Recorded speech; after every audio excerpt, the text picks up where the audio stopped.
সাবেক প্রধানমন্ত্রী শেখ হাসিনার উপদেষ্টা সালমান এফ রহমানের আর্থিক পৃষ্ঠপোষকতায় আওয়ামী লীগ নেতারা শাহ এএমএস কিবরিয়াকে হত্যা করেছে বলে অভিযোগ করেছেন তার ছেলে রেজা কিবরিয়া।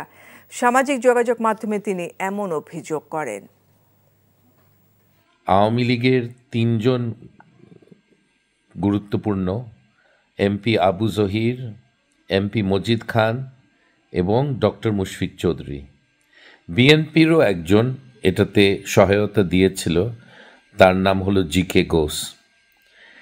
এই চারজন মূলত, এবং আরেকজন হলো যে টাকা দিয়েছে সেটা হলো সালমান এফ রহমান।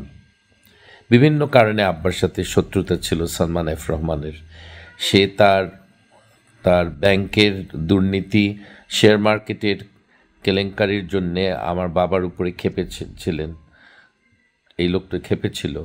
সো সেই কারণে সে এটার পুরো টাকাটা এসেছে সালমান এফ রহমান থেকে।